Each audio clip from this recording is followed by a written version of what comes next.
There's a man sitting alone in the quiet of his own success, a glass table in front of him, soft lights above him, a couch he once dreamed of, a house he thought would silence the noise inside him. His phone is filled with confirmations of achievement, emails, deposits, compliments, opportunities. The world sees him as someone who has figured it out.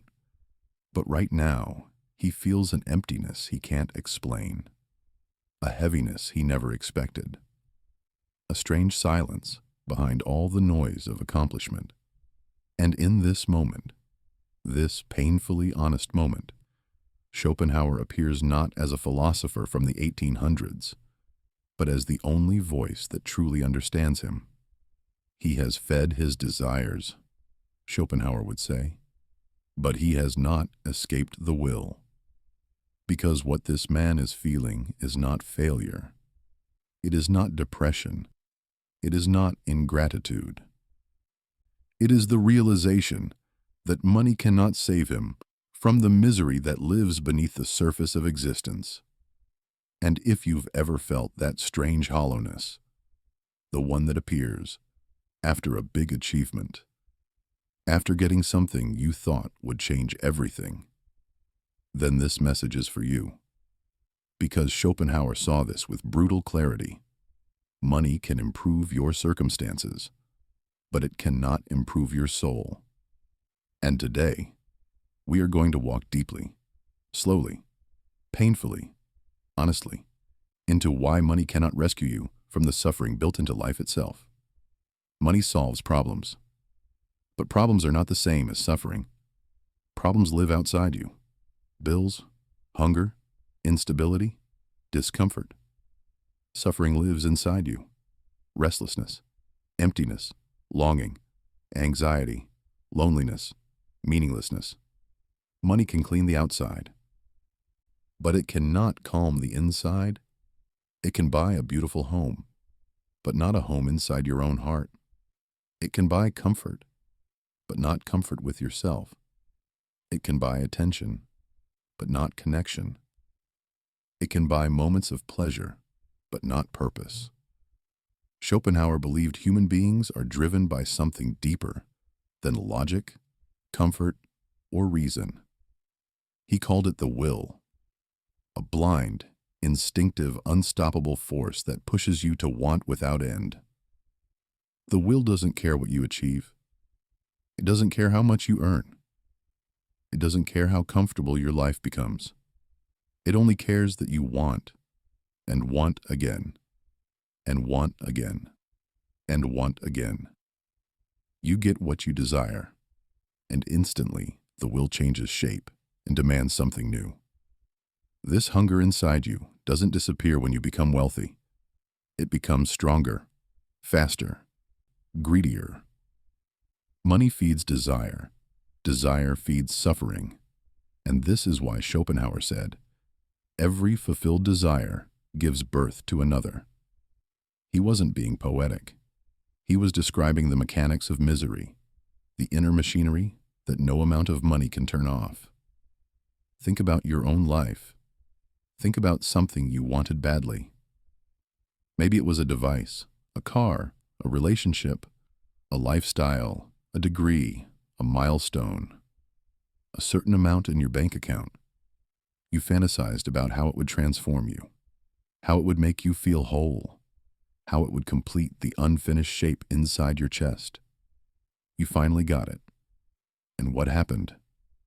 A moment of pleasure, sharp, bright, intoxicating. Then the moment faded, and the old emptiness returned, or a new desire took its place. Schopenhauer said the human mind swings like a pendulum between wanting and boredom. Money doesn't stop this pendulum. It accelerates it. The more you can buy, the more desires appear. The richer you are, the more you crave. People laugh at those who have everything and still feel empty. But Schopenhauer would say, of course they are empty. They ran out of illusions faster. Look at the world around you. The wealthiest people, The influencers, the celebrities, the CEOs are often the ones who crumble the hardest. Depression, addiction, isolation, burnout, breakdowns, rehab, numbness, chaos. People say, how can they be unhappy? They have everything. But Schopenhauer would answer, they have everything except themselves. They conquered the world, but not their own longing, not their own emptiness, not their own anxiety, not their own meaninglessness. Their external life expanded, but their internal life remained fragile. Because money can upgrade your environment, but not your consciousness. It can fill your house, but not your soul. It can silence the world, but not your mind. It can buy admiration, but not self-worth. It can buy pleasure, but not fulfillment. This is the tragedy of existence Schopenhauer exposed. Your suffering is not caused by circumstances alone. It is caused by the nature of wanting itself, and wanting never ends. But Schopenhauer went even deeper, into a truth most people run from. Even if money satisfied every desire you had, even if it gave you every pleasure, even if it surrounded you with everything you ever dreamed of, you would still suffer, not because of failure, but because of existence. Schopenhauer believed that life carries a built-in tension, a baseline misery, a subtle suffering that moves under every second you live. Money cannot remove it, because this suffering is not external. It comes from your consciousness. You can be physically comfortable, but emotionally starving. You can be financially free, but spiritually trapped. You can be admired, but deeply alone. You can be surrounded by beauty, but tormented by your own thoughts. You can live in paradise, but carry hell inside you. Money can change your environment. It cannot change your mind's relationship with reality. It cannot slow down time. It cannot erase your fears. It cannot silence your doubts. It cannot fill the hole left by grief. It cannot stop aging. It cannot protect you from death. It cannot free you from the burden of being human. Money makes life easier, but it does not make life lighter. Schopenhauer said, life is suffering, and the cessation of suffering is illusion. Not because he was pessimistic, but because he understood the truth. There is no purchase that can erase existential pain. So what does money actually do? It hides suffering temporarily. A vacation hides it. A purchase hides it. A new lifestyle hides it. Entertainment hides it. Comfort hides it. But when the distraction ends, the suffering emerges again. Quiet, patient, inevitable. The world teaches you to chase pleasure, as if pleasure is the cure. Schopenhauer said, pleasure is not the opposite of pain. Pleasure is the brief pause between pains. This is the truth modern society doesn't want you to know. Pleasure is temporary. Desire is endless. Peace is rare. And money cannot buy peace because peace is the absence of desire. Money increases desire. Therefore, money increases suffering. This is why the person with a simple life, a modest home, and few needs can feel more peace than the millionaire with an appetite that grows faster than life can feed it. Freedom comes not from having more, but from needing less. So what is the way out? Schopenhauer did not offer the modern fantasy of manifest your dreams or create your best life. He offered something far more radical. Understand the nature of desire, and its power over you weakens. You stop mistaking cravings for destiny. You stop confusing purchases with identity. You stop expecting pleasure to save you. You begin to see desires as illusions. Beautiful illusions, sometimes pleasurable, but illusions nonetheless. The first taste of freedom comes when you realize You don't need everything you want, and that wanting is not a flaw. It's a force you were born into. Once you stop treating desire as sacred, something in you softens. You feel less pressure, less chaos, less restlessness, less comparison, less envy. You begin to move from craving to clarity. Schopenhauer said, "The happiest person is the one who least needs happiness." Not because they live in darkness, but because they see through the illusions that trap everyone else. Let me take you deeper into the psychological tension that Schopenhauer believed money intensifies. When you get something you desire, there is a moment of pleasure, sharp and bright. But the pleasure is short. The fear of losing it is long. The anxiety of maintaining it is long. The pressure of protecting it is long. Money eases discomfort, but fuels anxiety. People say they want freedom. What they really want is control.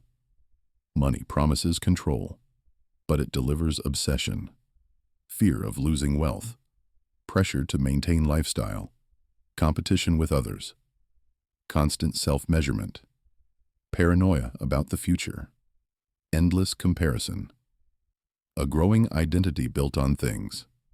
Money can bind you more tightly to the will than poverty ever did. Poverty restricts desire. Wealth intensifies it. This is why the wealthy often feel hollow. Not because they failed to find happiness, but because they succeeded in finding everything desire told them to chase and still found themselves miserable. They reached the end of the illusion, and the illusion vanished, leaving only themselves, and themselves were not enough. Because the self they built was made of wanting, not understanding. Now let me bring you closer to the emotional core of Schopenhauer's philosophy. He believed that the deeper pain humans feel is not material. It is metaphysical. It is the realization that no amount of achievement can silence mortality. No amount of admiration can silence loneliness. No amount of comfort can silence emptiness. No amount of pleasure can silence meaninglessness. Money changes the scenery, but not the ending. It builds walls, but not purpose. It buys pleasure, but not fulfillment. It buys attention, but not identity. It buys time, but not timelessness. Schopenhauer said, "The greatest illusion society sells is this. If you just get more, you will finally be happy. But more creates the hunger for more. And happiness becomes the carrot tied to the end of the stick. Always ahead, never reached." People don't realize the game is rigged. Money is not evil. Desire is not evil. Pleasure is not evil.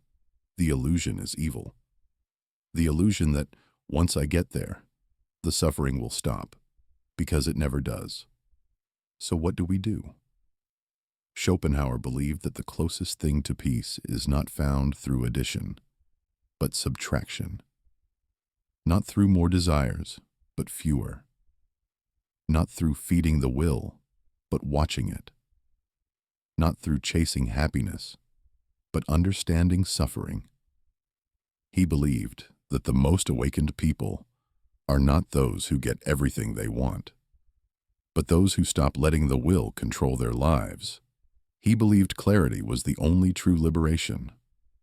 Clarity of desire, clarity of illusion, clarity of suffering, clarity of consciousness. Because when you see the will clearly, it loses its power.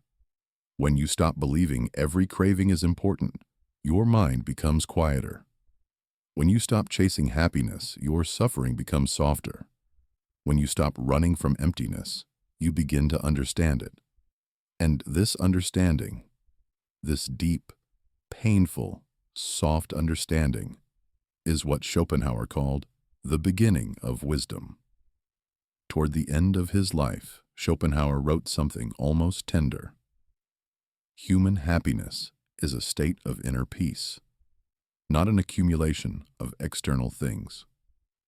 Most people never experienced this peace, not because life denied them, but because the will kept them running, running toward desire, running toward status, running toward achievement, running toward distractions, running toward illusions, until the running becomes the only life they know, and the silence inside them becomes unbearable. But silence is not the enemy. Silence is the doorway. Silence is where you hear the truth. Silence is where you see your illusions. Silence is where you notice the will controlling your life. Silence is where you meet yourself. Money cannot give you silence. It can only buy noise. Real peace comes from confronting what lies beneath the noise. Your fear, your longing, your identity, your suffering, your humanity. Schopenhauer believed this confrontation was the true beginning of freedom. Not wealth, not luxury, not attention, awareness.